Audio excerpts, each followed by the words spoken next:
agreed to answer a few questions. So if anybody would like to talk one-on-one with Beth, she's...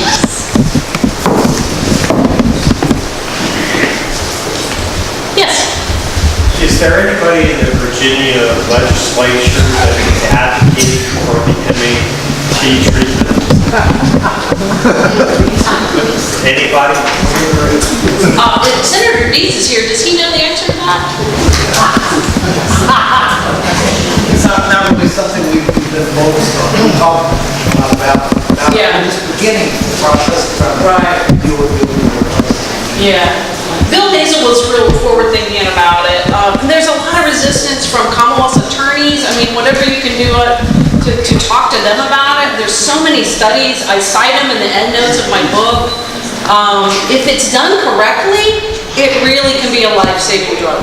This new guy that's the head of the Department of Behavioral Health used to be a Hughes Milton. counselor, Yeah. a doctor in Southwest Virginia, Russell County, Yeah, his name's Dr. Hughes Milton. He's a main source for my book. I interviewed him about 5 different times, and he's now, as you say, head of behavioral health, and a huge MAT proponent. I watched him. He leads these amazing, because he's an MAT doctor himself. There's a lot of accountability. The people come in, they meet with a nurse practitioner to talk about their cravings, and then they meet in group settings, and they talk about the issues they've been having. And at the end of the seminar, if Hughes is convinced that they've had a good week, then they get another prescription for another week. And that's the kind of, accountability that a good program has with this built-in counseling. But a lot of law enforcement is against it because I have a good friend who's a rural judge, and I love him to death. And he read my book. He read an early draft of the book, and he said, I'm one of those climate change deniers you talk about in your book, because I don't believe in it, because every time I let somebody be on it, they sell it in order to buy meth. And I said, Judge, with all respect, you're only seeing the people who are misusing it. You're not seeing the hundreds of other people that it's a life-saving course of treatment for. So I think there's a big observation bias at work. And if you look at the recent data, we lost 72,000 people last year, which was up 10% from the year before in the nation. The 3 states that have started to see a very slight decrease in their overdose deaths are Massachusetts, Rhode Island, and Vermont. If you look at what they've done, they have syringe exchange programs. So these are programs that users can come in, they don't even have to give their name, they can turn in their dirty needles in exchange for clean ones. They can get HIV testing and referrals for treatment, hepatitis C, which is going to be a huge problem going forward. We have a very high rate in Virginia. They can get referrals for treatment, and most importantly, they can get referrals to MAT and other kinds of treatment. And it's I've been to several of them across the country. We only have one in Virginia. It's in Tiny Wise, Virginia. This is something, Senator Dees, you might could take back. I don't know if you saw the article in the Roanoke Times Friday. The police chief has come out against syringe exchange in Roanoke, and he's really dug in his heels. He made the comment that if we let, just addicts have needles, then the next thing you know, people are going to be going to the playgrounds and giving out elementary schoolers marijuana cigarettes. He's convinced that if we do this, then it's going to be a safe injection facility.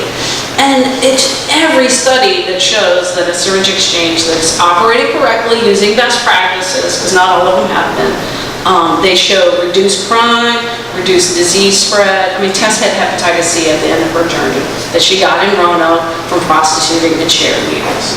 And I have friends whose kids are stepping on heroin needles as they walk to school. And we need to get them off the streets. So the problem, I'm told, is that in the General Assembly, the new law allowing syringe exchange forces the police to sign off. And apparently that's the big holdup. They feel like that's making them break the law. So I think the law needs to be revisited. Yes? Mr. Dean stated that they have a focus on it in Richmond. How many more people need to die before you're going to focus on it? The focus is it's local option to what extent. I hear all the time. I'll give you a political answer. administrative. I'm telling you the truth.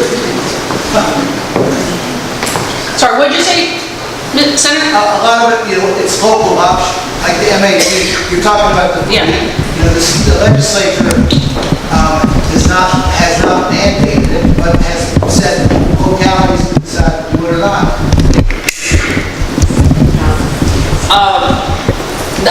I'm sure that law needs to be rewritten though. I mean, city council is 7-0 in favor of syringe exchange, but that police chief is just dug in his heels.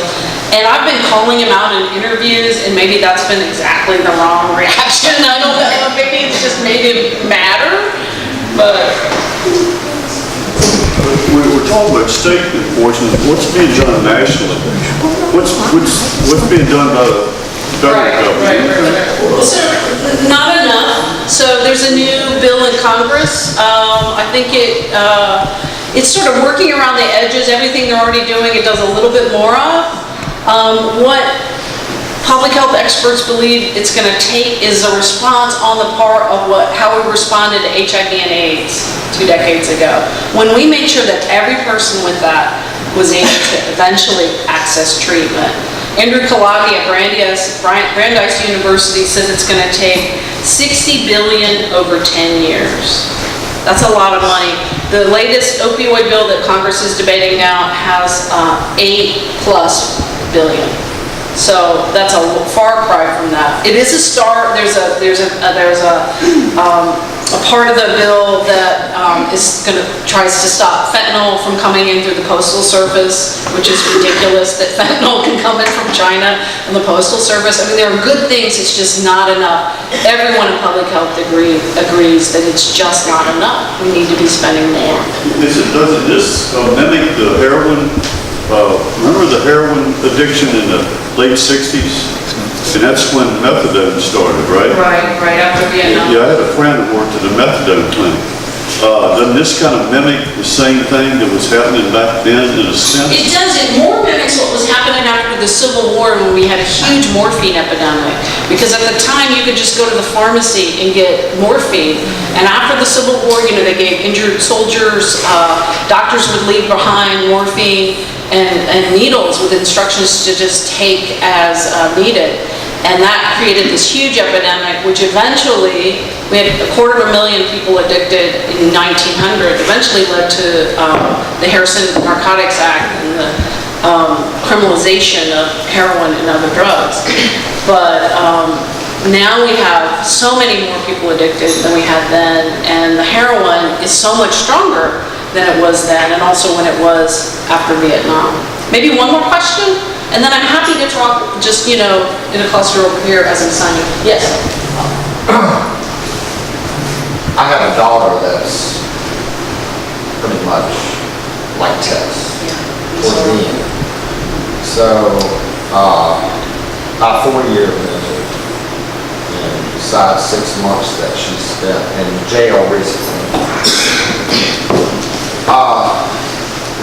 I'm willing to try anything, but she did, because she was in legal trouble, had to seek some sort of treatment. And she was going to the methadone clinic on Hershford Road.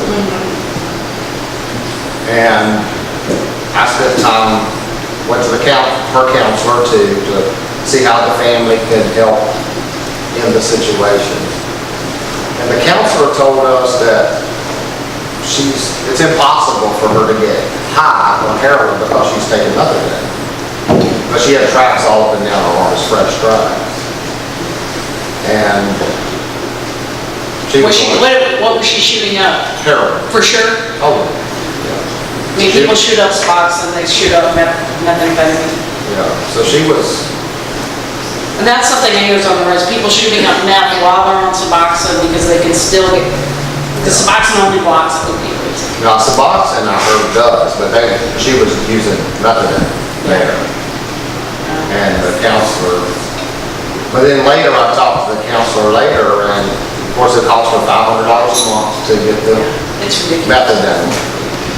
She was homeless, she had no job. And I wish the court systems would have put her more into an inpatient, forced her into an inpatient program. I could see where somebody's trying to hold down the job. I think that and I'm referring to you, maybe some of your research, but isn't it more than just a one fix for everybody's situation? Everybody experiences addiction differently, and so everybody should have access to all the kinds of treatment, right? Only 2.2% of all rehab centers in America have all three kinds of MAT. Less than half have any MAT at all. So, I mean, we really need to be offering that. Now, that judge that I was talking about, that called himself a climate change denier, jokingly, said he has a lot of luck with the 2-year program that he sentences people to, where they change their people, places, and things. And they go out some program way out in the country, and they have intensive counseling, and that's great, but that's not something you can scale in an epidemic of 4 million people. It's just, we don't have that kind of money. The data shows that this epidemic by 2022 will have cost this country, in terms of lost productivity, law enforcement, medical, $1 trillion. So, I mean, it's like spend the money now or spend it later. We've got people dying of untreated hepatitis C in the coal fields. I'm so glad the Medicaid expansion passed. So glad about that. I think that's going to help a lot. But we still have 17 states that haven't passed the Medicaid expansion. We're still arguing about getting rid of it. I'm not used to I'm a journalist. I'm not supposed to say what I think, but I'm just so tired of 2.5 years seeing no progress made on this issue. I'm just going to say what I think at this point and let the chips fall where they may.